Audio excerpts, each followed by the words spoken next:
Good afternoon, MEP Roth. It's such a pleasure for me to have this meeting with you and to have this interview with you to discuss the EU-China relationship and also the geopolitical shifts at the global level and economic challenges that Europe is facing. Thanks a lot for your time. And my first question will be, how do you understand, how do you see the geopolitical shifts during the past 3 years? And do you think that will have some impacts on EU-China relationship in the long run? Thank you very much. Good afternoon, everybody, and thank you very much for having me with this interview, because I'm very much interested in EU-China relations. And I think that in the last time or the last years, and specifically after the pandemic or during the pandemic, we see a lot of shifts in the international politics, and also coming with the war in Ukraine, it's also much more visible and it's much more stronger to see the changes. We have a huge economic crisis in Europe and we can say in a big part of the world, not only economic but also energy crisis, which affected a lot how the policy is shaped. So now we see there is no more this global beautiful cooperation. It's much more national or regional cooperation which matters for the actors, and we much more see that we are a big rivals, not only the friends. So this rivalry, especially specifically about we can mention raw materials or some sources, are much more visible in the current times, because we see that we want to have everything better, everything more green, for example, or more environmentally friendly. But we also need technologies, we need supplies, and we need also to work with those countries which has these supplies, and also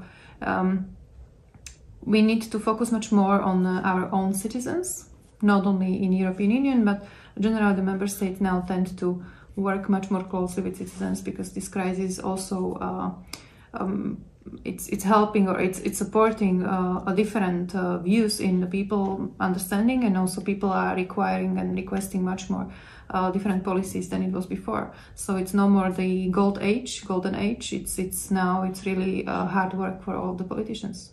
Yes, thanks for your answer. So how do you see the economic challenges that EU is facing, and in which way do you think EU can really tackle with it?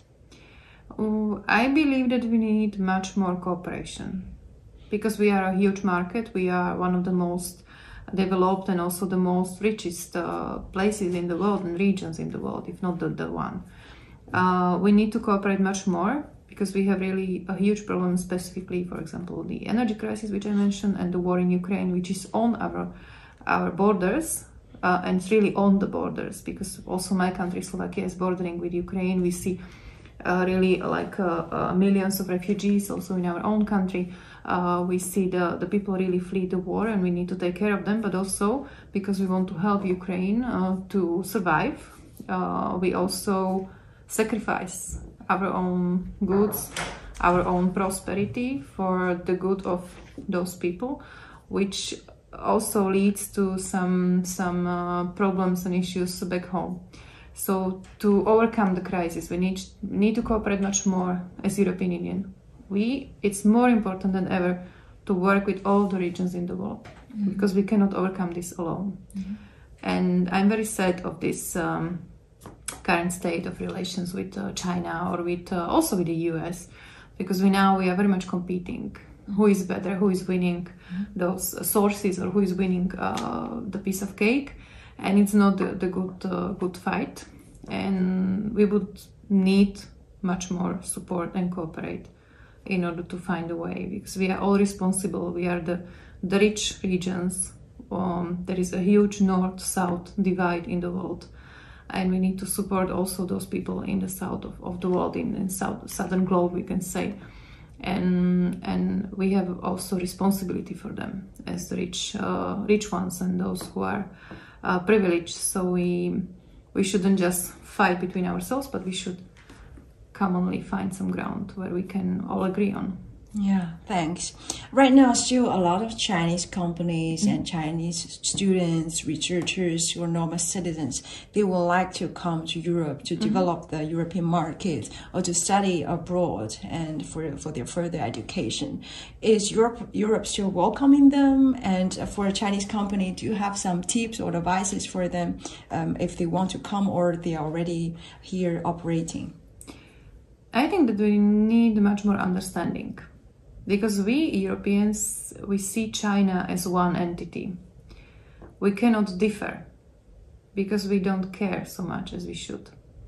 The Chinese people who are coming to Europe know much more about Europe than we know about China.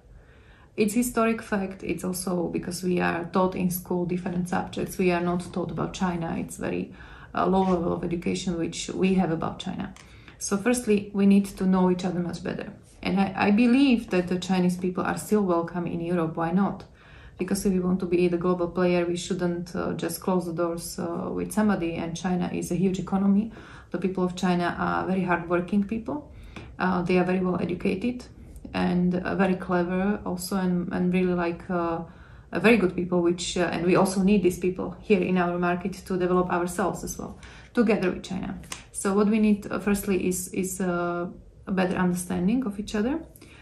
I was personally in China several times, and I also seen a huge investment in new technologies, in innovations in China, which is run also by the private companies very much. And it's amazing for me to see that. And then when you really see what you can do in China, and you can bring it here, it would be amazing together. But we are much more afraid of technologies from China now, and it's not a good shift in policies, I would say. We need much more discussion and cooperation, which we don't have currently, because we are closing the doors. But this should not affect the people. It can be a political decision, it can be a political discussion, but it shouldn't affect the people. So we should allow the people from China to study here. We should allow them to create companies here, but also the other way around. So the European companies should also be welcomed in China.